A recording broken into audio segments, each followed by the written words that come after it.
इसके बाद हम लोगों को हमने दो थियरी बताई थी, एक थियरी ऑफ पैरेलल एक्सिस, एक परपेंडिकुलर एक्सिस। और पैरेलल एक्सिस को बताया था, उस पर एप्लीकेशन भी कराए थे।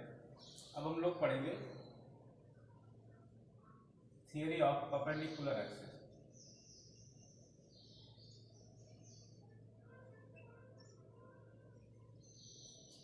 और थियरी ऑफ परपेंडिकुलर एक्सिस में क्या करना है कि जैसे ये कोई सिमेट्रिकल बॉडी है, तो सिमेट्रिकल बॉडी के अंदर जो दो एक्सिस प्लेन में हैं और एक दूसरे के म्यूचुअली परपेंडिकुलर हैं, जैसे ये कोई सर्कुलर रिंग है सपोज दैट, तो इसके प्लेन में जो दो एक्सिस हैं, ये इसको हम आई एक्स कह दे रहे हैं, ये एक्स एक्सिस के अबाउट ऐसे रोटेट करेगा, और एक को हम आई वाई कह दे रहे हैं, ये इस तरीके से रोटेट करेगा। तो इन दोनों के प्लेन, इन दोनों एक्सिस के परपेंडिकुलर और इनके प्लेन के परपेंडिकुलर जो ये एक्सिस होगी, ऐसे जैसे मैंने पेन रखा है लाइक दिस, इस तरीके से, जो इन दोनों एक्सिस के म्यूचुअली परपेंडिकुलर है और साथ ही साथ इसके प्लेन के भी परपेंडिकुलर है। क्लियर? तो वो एक्सिस का मोमेंट ऑफ इनर्शिया और ये जो दोनों एक्सिस हैं इनके मोमेंट ऑफ इनर्शिया, इनमें एक रिलेशन होता है और संबंध ये होता है कि जो ये परपेंडिकुलर वाली एक्सिस है, इसका जो मोमेंट ऑफ इनर्शिया होता है वो बची हुई वो दो परपेंडिकुलर एक्सिस जो प्लेन में हैं उनके मोमेंट ऑफ इनर्शिया के सम के इक्वल होता है। समझ रहे हैं ना? जैसे अगर हम इसको लिखना चाहें, इस वाली एक्सिस को, तो ऐसा तो बना नहीं सकते, तो हम इसको डॉटेड लाइन से बना दे रहे हैं। बाकी ये है कैसी, ये ऐसी है, परपेंडिकुलर टू द प्लेन, ऐसे ऐसे। अब इसको हमने z कह दिया, आई जेड, ठीक है। तो जो z का मोमेंट ऑफ इनर्शिया होगा it is equal to I Y plus I X. ये है theory of perpendicular axis. Clear है? जो थियरी ऑफ परपेंडिकुलर एक्सिस है वो ये बताती है कि परपेंडिकुलर अगर दो एक्सिस हैं जो प्लेन में हैं, तो तीसरी एक्सिस इन दोनों की जो परपेंडिकुलर होगी उसका जो मोमेंट ऑफ इनर्शिया होगा इन दोनों के मोमेंट ऑफ इनर्शिया का क्या होगा, सम होगा। क्लियर है? तो according to perpendicular axis, theory of perpendicular axis, जो आई जेड होगा ये किसके इक्वल होगा, I X plus I Y. समझ आ रहा है? क्या हो जाएगा ये, I X plus I Y हो जाएगा।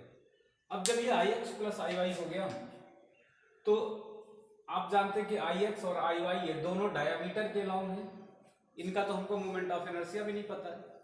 हमको तो moment of inertia I Z के लॉन्ग पता है कि एम आर स्क्वायर होता है सर्कुलर रिंग में, ये मैंने आपको बताया था कि अगर ये सर्कुलर रिंग है और इसका अगर मास कैपिटल एम है और इसकी जो रेडियस है वो कैपिटल आर है, तो ये मैंने आपको बताया था कि अलोंग द आई जेड ये क्या हो जाएगा, एम आर स्क्वायर हो जाएगा। लेकिन ये जो दोनों डायमीटर के अलोंग है जो प्लेन में है, इनका हमको मोमेंट ऑफ इनर्शिया नहीं पता है। लेकिन इस सिमेट्री से और इन सारी चीजों से ये तो कंफर्म है कि जो moment of inertia I Y का होगा वही moment of inertia I X का होगा। उसका रीजन ये है कि आई वाई और आई एक्स के अबाउट जो डिस्ट्रीब्यूशन ऑफ मास है वो सेम है। अरे भाई, जैसे ऐसे रोटेट करेगी एक्स के लॉन्ग तब भी बिल्कुल सेम सिमेट्री होगी, और वाई के लॉन्ग रोटेट करेगी तब भी सिमेट्री क्या होगी, बिल्कुल सेम होगी। तो इस सिमेट्री से आपको ये पता पड़ रहा है कि आई एक्स जो है मोमेंट ऑफ इनर्शिया और आई वाई वाई एक्सिस के अबाउट मोमेंट ऑफ इनर्शिया ये दोनों क्या है, इक्वल है। और अगर इसको हम क्या लिख देते हैं, आई लिख देते हैं, या moment of inertia about diameter लिख देते हैं, तो आप यहां से एक रिलेशन ये निकाल सकते हैं कि I Z is equal to I plus I, मतलब डायमीटर, भाई I X plus I Y, तो ये इस तरीके से हो जाएगा। या इसी को 2 टाइम्स हम क्या लिख सकते हैं, moment of inertia about diameter. या moment of inertia about diameter, ये क्या हो जाएगी IZ/2, और IZ अभी बताया आपको mr², क्यों IZ क्या है mr², ये क्या हो जाएगा mr²/2 या हाफ mr²। तो कभी भी आपसे डायमीटर के अलॉन्ग मोमेंट ऑफ इनर्शिया पूछे या ऐसा पूछे कि प्लेन रिंग के प्लेन में, ऐसा मैंने नहीं बताया था कल, मैंने तो ये वाले बताए थे, ये एक्सिस ये पैरेलल थ्योरी लगा के, तो इसके अबाउट मोमेंट ऑफ इनर्शिया पूछे तो अब आप बता सकते हैं क्या होगा हाफ mr²। और जब इसका हाफ mr² हुआ तो इसके अबाउट ऐसा पूछ ले, ऐसा पूछ ले, कल तो मैंने ऐसा ऐसा बताया था, अब ऐसा भी पूछे, ऐसा भी पूछे, ऐसा भी पूछे, तो पैरेलल एक्सिस थ्योरी लगा के हम इसको कैलकुलेट कर सकते हैं। नोट करिए इसको।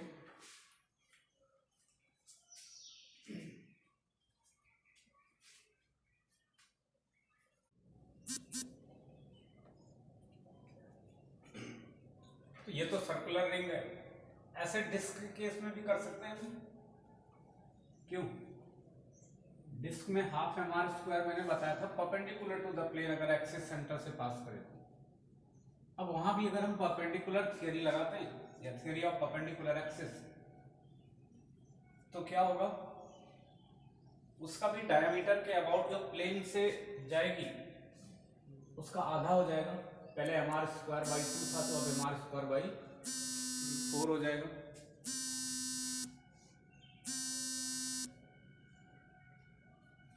ठीक है,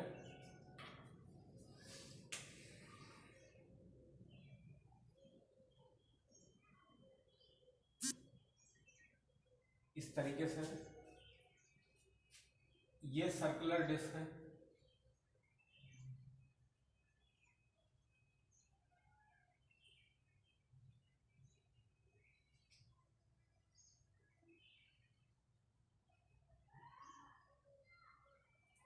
और ये एक्सिस हम y दिखा दे रहे हैं, ये x दिखा रहे हैं,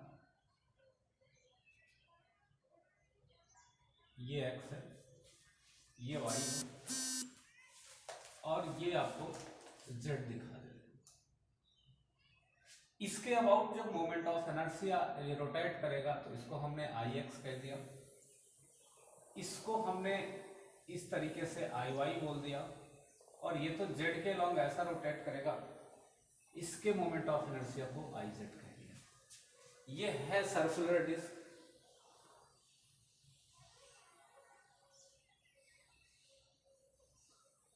और अगर इसका मास जो है उसको हम कैपिटल M से लिख दें और रेडियस को किससे लिख दें,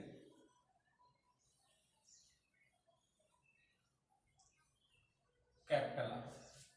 ठीक है, तो यहां पर भी according to theory of perpendicular axis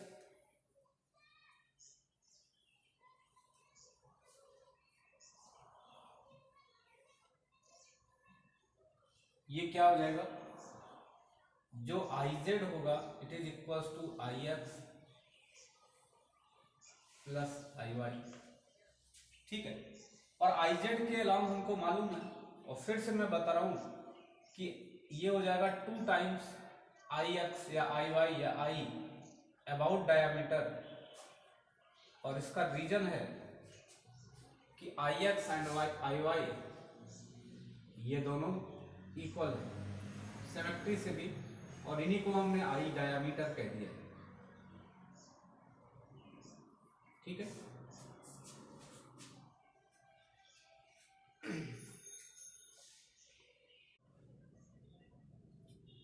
तो ये 2 टाइम्स I डायमीटर हो जाएगा। या Iz की अगर हम बात करते हैं तो Iz डिस्क के लिए मैंने बताया था कि जो एक्सिस सेंटर से पास करे उसके लिए ये था mr²/2, तो ये mr²/2 हो जाएगा इसकी जगह पे, तो ये हो जाएगा 2 टाइम्स I डायमीटर। तो यहां से डायमीटर के अबाउट जो मोमेंट ऑफ इनर्शिया आएगा for the circular disc I diameter वो हो जाएगा mr²/2, और फिर ये इधर 2 टाइम्स ऐसा होगा, तो आई डायमीटर क्या हो जाएगा, ये हो जाएगा mr²/4। तो ये आपको याद रखना है कि डिस्क की अगर डायमीटर से जाए, या आप ऐसा बोल सकते हैं कि axis passing through the centre and lie in the plane of the disc, then moment of inertia about this axis is mr²/4, while in case of axis passing through the center but perpendicular to the plane of the disk, then it is half mr²। Clear है? तो कैसा question है उसके according आप क्या करेंगे, answer को करेंगे। क्लियर है? अब रही बात, अगर हम बात करते हैं कि ये तो प्लेनर बॉडी के लिए है, अगर आप कहें कि परपेंडिकुलर एक्सिस उसमें लगाइए स्फीयर में, सॉलिड स्फीयर या हॉलो स्फीयर, तो वो कोई प्लेनर बॉडी नहीं है, तो वहां तो हर एक्सिस क्या करेगी, हर एक्सिस पे मोमेंट ऑफ इनर्शिया क्या होगा, सेम होगा। समझ रहे हैं ना? तो सॉलिड स्फीयर या हॉलो स्फीयर के लिए इसको नहीं लगाना है। क्लियर हो गया? ये दोनों थियरी क्लियर हुई, थियरी ऑफ परपेंडिकुलर एक्सिस और theory of parallel axis. Note करिए इसको, फिर एक दो क्वेश्चन कराते हैं तो समझ में आएगा और अच्छे से।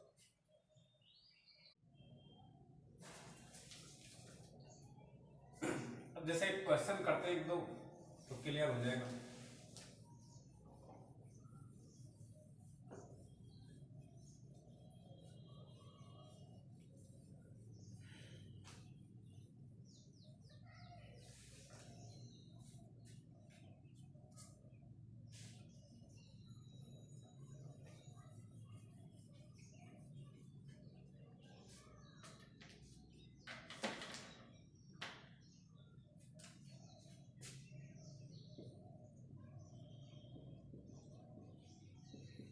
Find the moment of inertia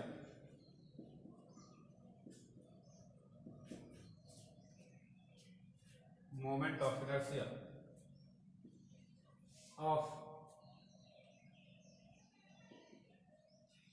circular disc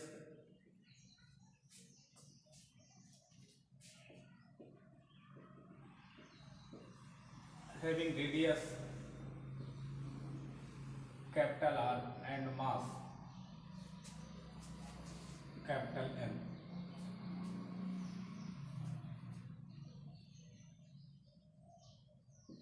about an axis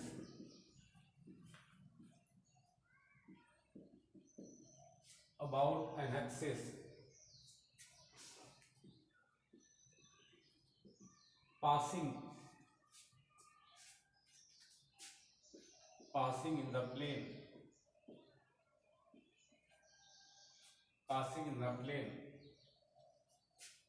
1/4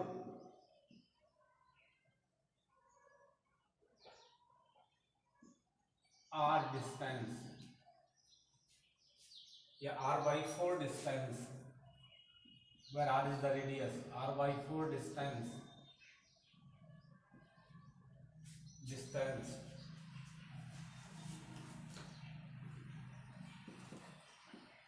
away from diameter,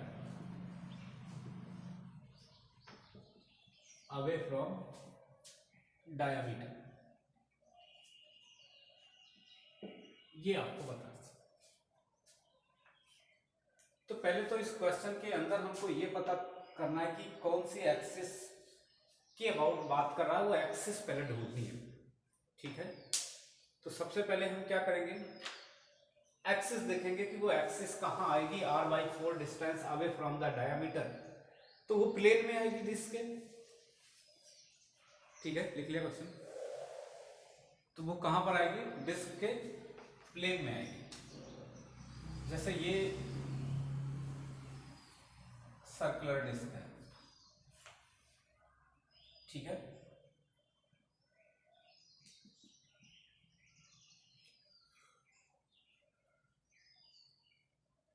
ये सर्कुलर डिस्क है।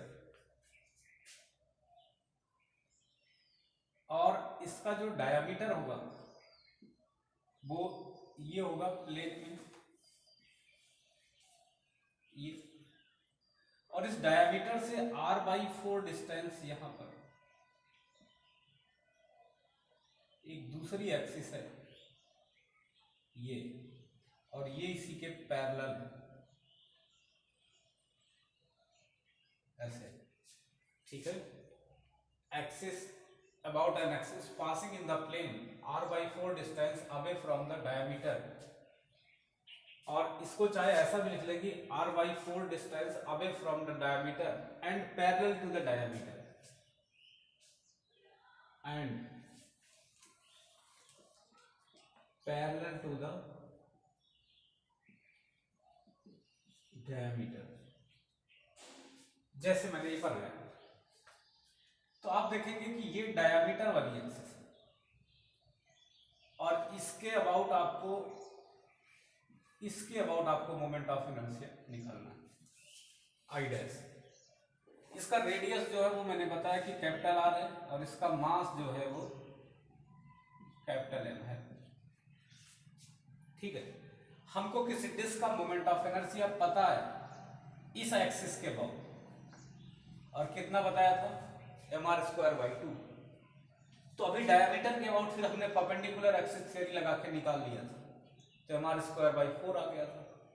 तो अभी तो डायमीटर का याद है तो डायरेक्ट कर लेते हैं, अदरवाइज ना याद होता तो क्या करते हैं, पहले परपेंडिकुलर एक्सिस लगाते और क्या निकालते, डायमीटर निकालते, और फिर डायमीटर के बाद फिर पैरेलल एक्सिस थ्योरी लगाते तो क्या निकालते, इसके अबाउट निकाल लेते। समझ में आ रही बात? तो पूरा हम करके दिखा दे रहे हैं कि जो आई डायमीटर होती है ये होती है I centre according to perpendicular axis theory, क्योंकि क्या होगा, आई सेंटर जो होगी ये किसके इक्वल हो जाएगी, IX + IY के, और ये दोनों डायमीटर ये 2 टाइम्स आई डायमीटर हो जाएगी, तो आई सेंटर ये होगा, और आई सेंटर होता है mr²/2, ये जगह 2 टाइम्स आई इंटू ये आई डायमीटर के अबाउट, ये दिख रहा है इधर। तो यहां से जो डायमीटर का मोमेंट ऑफ इनर्शिया होगा अबाउट द डायमीटर इस एक्सिस का, ये हो जाएगा mr²/4। अब हमको डायमीटर से भी हट के एक्सिस इस पे निकालना आई डैश, तो आई डैश के लिए थियरी ऑफ परपेंडिकुलर निकालना है कि जो सेंटर से एक्सिस क्रॉस कर रही हो उसका मोमेंट ऑफ इनर्शिया मतलब आई डायमीटर प्लस में md², ये फार्मूला आपको बताया था याद है तो, प्लस में md²। तो यहां से आई डैश क्या हो जाएगा, ये हो जाएगा आई डायमीटर प्लस md का मतलब यहां पर d का मतलब r/4 से, तो m और d की वैल्यू r/4 रखेंगे आप तो इसका स्क्वायर हो जाएगा, और यहां से i डैश की वैल्यू क्या आ जाएगी, ये हो जाएगी i डायमीटर की वैल्यू हो जाएगी mr²/4, अभी ऊपर निकाल के बताया है, प्लस में क्या हो जाएगा m r²/4, 4 जो 16, ये ठीक है। तो यहां से आई डैश की वैल्यू क्या हो जाएगी, इसको हम 4/16 लिख सकते हैं, 4/16 mr² प्लस में mr²/16 लिख सकते हैं, ऐसा नहीं, तो ये क्या हो जाएगा 5/16 mr², ये आपका आंसर होगा। क्लियर है? नोट करके इसको।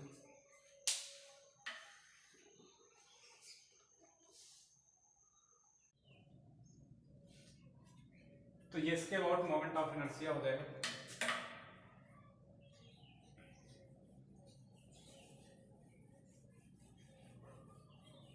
तो किसी भी तरीके से आपसे पूछे तो आप बता सकते हैं।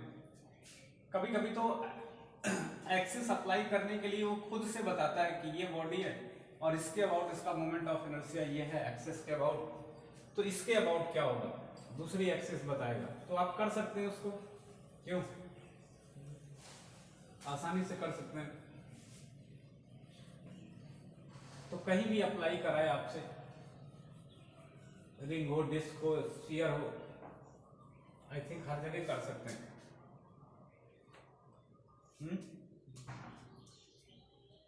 अब डिस्क में बार बार ये क्वेश्चन नहीं करते हैं, थोड़ा आगे बढ़ते हैं।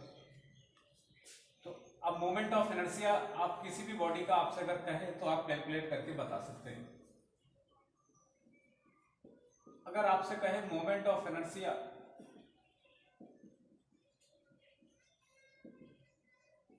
निकालनी है रॉड की, ऑफ रॉड, तो रॉड जो है वो मान लेते हैं ये एल लेंथ है इसकी,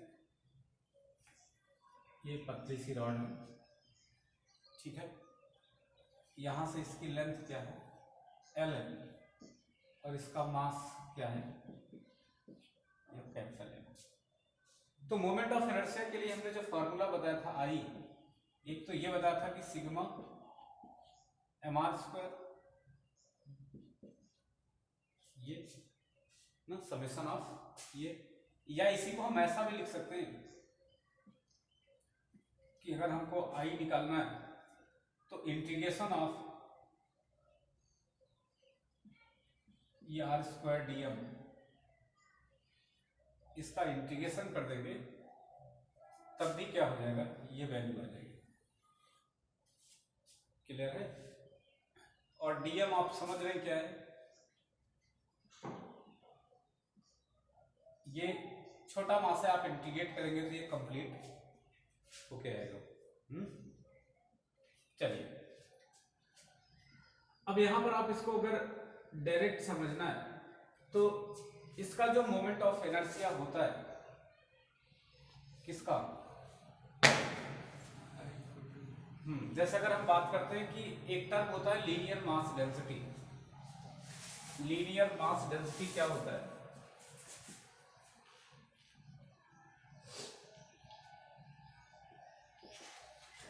इसे लैम्डा से रिप्रेजेंट करते हैं।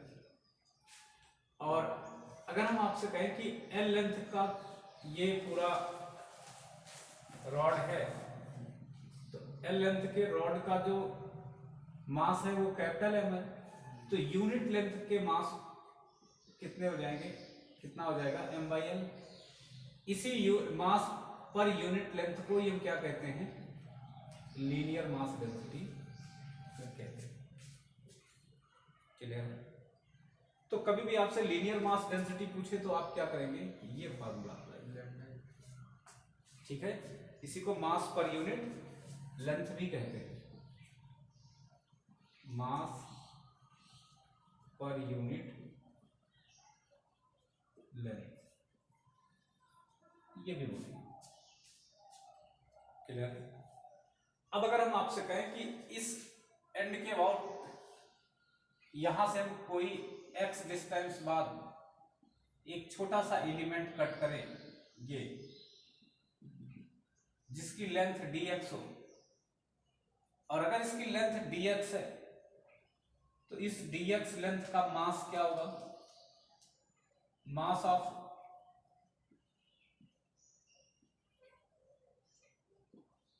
dx लेंथ, इसको हम बहुत छोटे से मास dm से रिप्रेजेंट करते हैं, ये dm हो गया, ठीक है। तो dm की वैल्यू क्या होगी, मैं आपसे कह रहा हूं कि यूनिट लेंथ का जो मास है वो लेम्डा है, तो dx लेंथ का मास क्या हो जाएगा, इंटू dx।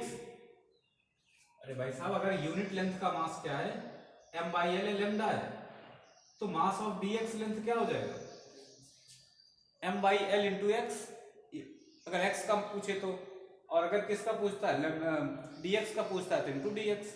तो हम ये लिख सकते हैं कि मास ऑफ dx लेंथ को हम ऐसा भी लिख सकते हैं ना, लेम्डा dx, और इसी लेम्डा dx को ही तो हमने dm लिखा है, मतलब यही क्या है, dm है, या dm को हम ऐसा भी लिख सकते हैं, लेम्डा की जगह m by L into x, ये भी लिख सकते हैं।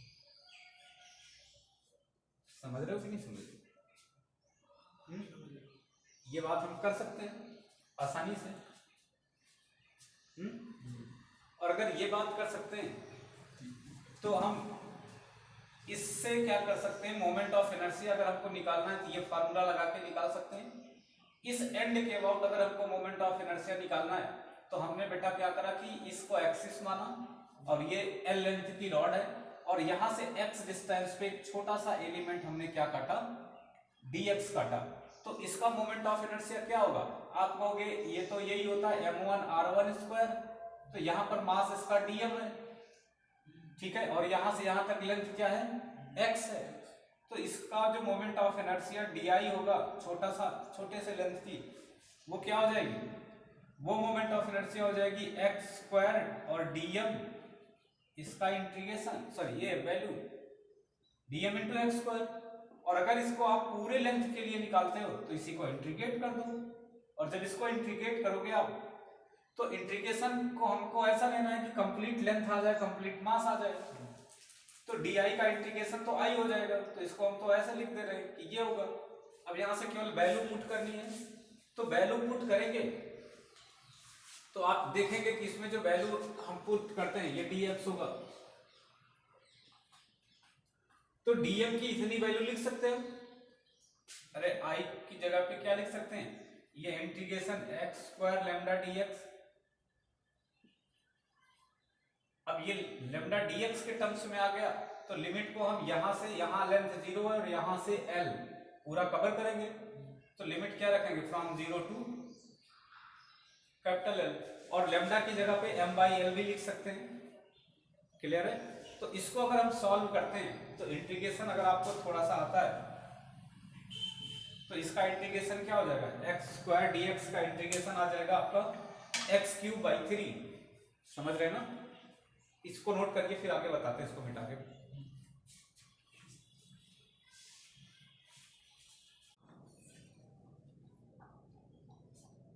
तो ये हो जाएगा आपका। अब इसको हम क्या करते हैं, इंटीग्रेट कर लेते हैं, ये मिटा दे रहे इधर।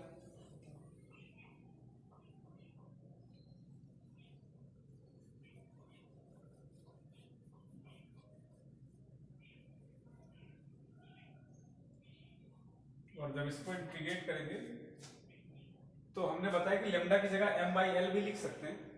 तो ये i जो हो जाएगा आपका, ये हो जाएगा, लेम्डा को बाहर ले लिया, कांस्टेंट रहेगा भाई, थ्रू आउट द लेंथ क्या होगा, यूनिफॉर्म रॉड है, तो ये हो जाएगा x² dx, ये 0 से l। तो आप देखेंगे कि जो मोमेंट ऑफ इनर्शिया i की होगी एंड के अबाउट रॉड की, वो लेम्डा कांस्टेंट है। अब इसका इंटीग्रेशन होता है बेटा x2 + 1 / 2 + 1 फ्रॉम 0 टू l। ये फार्मूला होता है x की पावर n अगर है और n-1 नहीं है तो क्या हो जाएगा, ये n+1 पावर में हो जाएगा अपॉन n+1 डिवीजन में हो जाएगा। क्लियर। अरे इतना बात समझ आ रही। तो यहां से ये क्या हो जाएगा, लेम्डा, और ये x³/3 हो जाएगा, क्यों भाई, x³/3 फ्रॉम 0 टू l। तो यहां से आप देखेंगे अगर हम l की वैल्यू रखते हैं तो upper limit minus lower limit रखेंगे, तो अपर लिमिट हो जाएगा l³/3 माइनस में 0।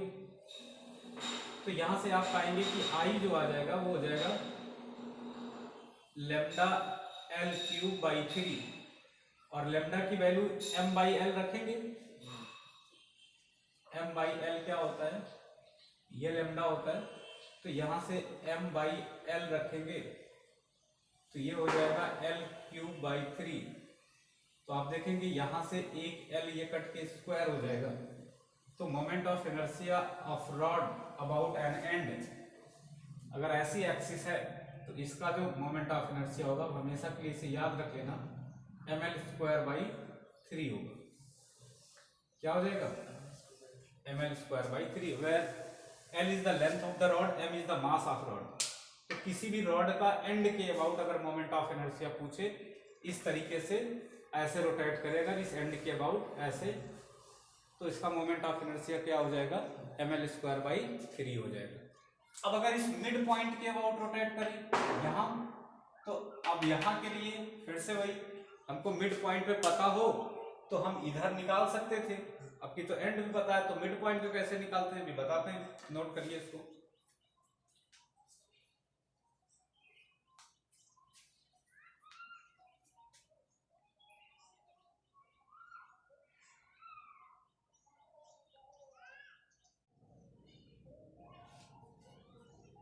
मोमेंट ऑफ इनर्शिया अगर हमको मिड पॉइंट के अबाउट बतानी हो किसी रॉड की, ये हो गया, तो कैसे करते हैं देखो। एंड के अबाउट तो पता है कि ml²/3 होगा,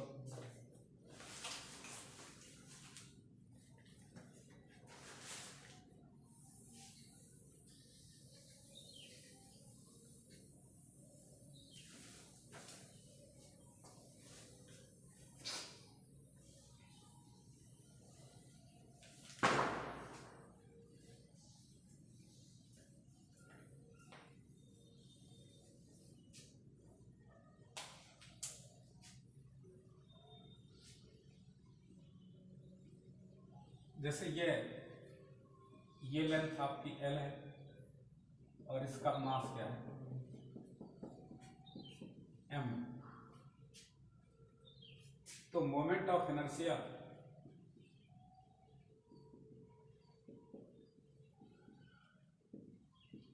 ऑफ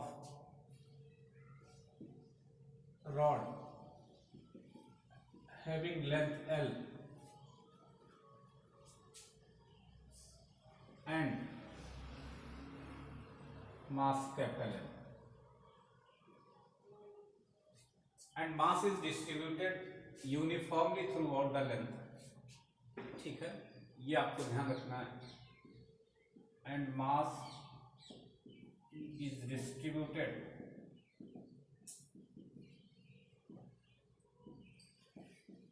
uniformly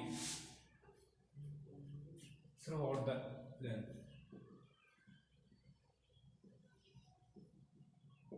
मतलब यूनिफॉर्म डिस्ट्रीब्यूशन है, कहीं कम ज्यादा नहीं है, बराबर से डिस्ट्रीब्यूटेड है। अब हमको इसके अबाउट मोमेंट ऑफ इनर्शिया निकालना है, इस मिड पॉइंट के अबाउट जब ऐसे रोटेट करें तो इधर से डिस्टेंस L/2 हो जाएगी और इधर से भी L/2। हमको तो इसके अबाउट मालूम है, उल्टा मालूम है, इसके अबाउट मालूम होता तो प्लस में md² लगा देते, थ्योरी ऑफ पैरेलल एक्सिस, तो लगा यहां भी सकते हैं, लेकिन हमको इसके अबाउट नहीं मालूम, इसको अबाउट मालूम है, इसका निकालना है, तो उल्टा कर सकते हैं, ऐसा कर सकते हैं कि मोमेंट ऑफ इनर्शिया अगर हमको इस एंड के अबाउट निकालना है तो एंड के अबाउट मोमेंट ऑफ इनर्शिया क्या होता है, IC + md², IC + md², और अब की बार हमको एंड का पता है तो IC क्या हो जाएगा, एंड माइनस md², हो जाएगा कि नहीं हो जाएगा, एंड माइनस md² हो जाएगा। तो यहां से आप देखेंगे कि IC जो हो जाएगा ये क्या हो जाएगा, सेंटर का I एंड माइनस md², यही तो होगा, क्यों भाई, तो यहां से सेंटर का निकल आएगा, एंड का क्या होता है अभी आपको बताया ml²/3, ये होता है माइनस में m और d कितना है L/2, d L/2 है ना, तो ये L/2 का स्क्वायर हो जाएगा, आई थिंक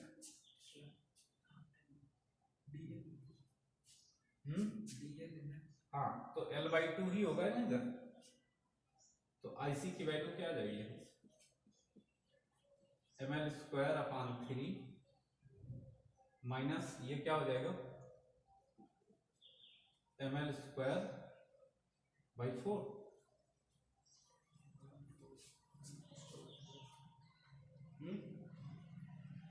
तो ये क्या हो जाएगा, IC हो जाएगा 4 ml²/12 माइनस 3 ml²/12।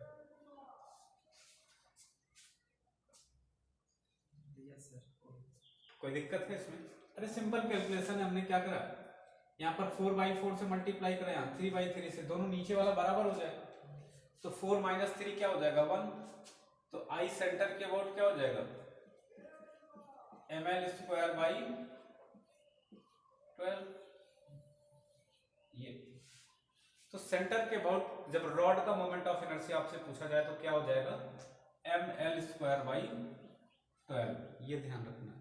एंड के अबाउट ml²/3। क्लियर है? जैसा क्वेश्चन होगा वैसा कर सकते हैं, नोट करिए इसको।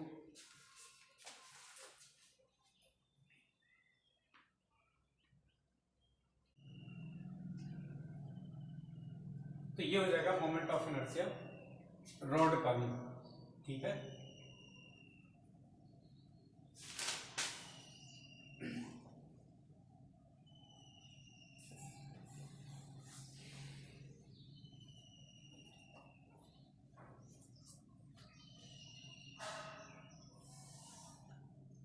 अब इसके बाद आपको एक रिलेशन समझाना है जो एंगुलर वेलोसिटी में और मोमेंट ऑफ इनर्शिया में और एंगुलर मोमेंटम में होता है।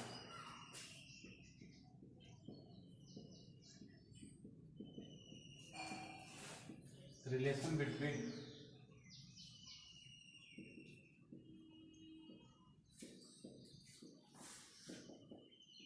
Angular velocity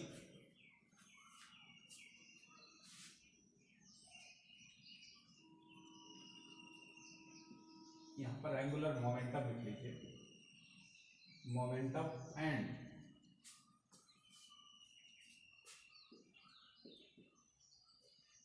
moment of inertia comma angular velocity.